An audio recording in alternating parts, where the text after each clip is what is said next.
réveil Skyrock PLM. On commence avec un point sur l'actualité militaire française en Afrique et au Proche-Orient. Dans le golfe de Guinée, le patrouilleur de haute mer Jacoubaix a fait une escale à Cotonou au Bénin et en a profité pour réaliser un entraînement avec la marine béninoise. Le bâtiment de la marine nationale a ensuite repris sa navigation dans le golfe de Guinée en coopération avec la marine riveraine. En mer et avec son drone embarqué, le bâtiment collecte des informations sur la situation maritime locale dans le cadre de la lutte contre les trafics illicites et la pêche illégale.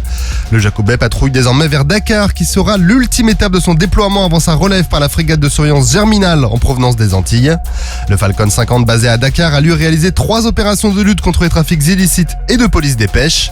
Et au Proche-Orient, les équipages de la 30e escadre de chasse de Mont-de-Marsan ont terminé leur mission et ont passé le relais à un nouvel équipage de Rafale C. Ces derniers, qui sont des acteurs clés de l'opération Chamal, vont poursuivre la mission française de lutte contre Daesh et d'appui aux forces de sécurité irakiennes.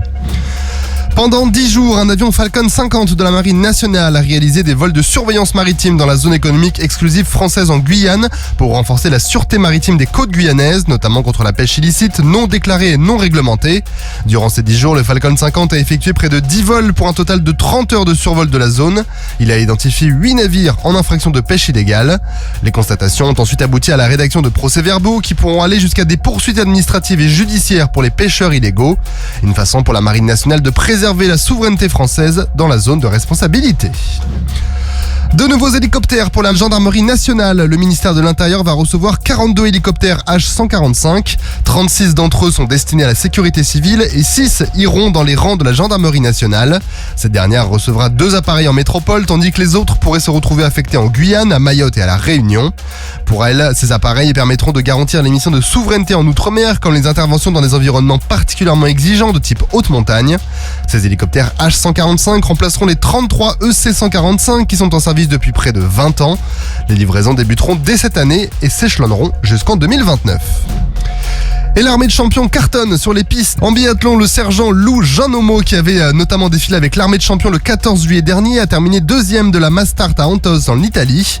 En ski alpinisme, les Français ont brillé lors de la Coupe du Monde de Coma Pedrosa en Andorre. Le sergent Émilie Harop a glané une médaille d'or en individuel et une médaille d'argent lors de la Vertical Race. Le sergent Thibaut Anselmet a lui remporté une médaille d'argent en individuel et une de bronze lors de la Vertical Race. 2 autres médailles de bronze enfin pour le soldat de première classe Célie Perry-Apessé et le sergent Xavier Gachet en individuel. Et pour terminer en ski alpin, le sergent de l'armée de terre Cyprien Sarrazzi a signé une performance exceptionnelle samedi à Kitzbühel en Autriche lors de la Coupe du Monde en battant de près d'1 seconde Marco Odermatt, pourtant tenant du gros globe de cristal. Le français, déjà auteur d'une descente historique la veille, a d'ailleurs eu un mot pour l'armée. Je propose de l'écouter. Je remercie l'armée de m'avoir soutenu toutes ces années, d'avoir cru en moi et tout ce qu'on met en place, toutes les valeurs que l'armée m'apporte, je les ai mises aujourd'hui. L'engagement, la détermination et l'amour de la patrie, l'amour de mon sport. Et aujourd'hui, la Marseillaise, elle était pour vous. Sur terre, sur mer, comme dans les airs. Skyrock PLM, en équipe avec Cuneo, la mutuelle des forces armées.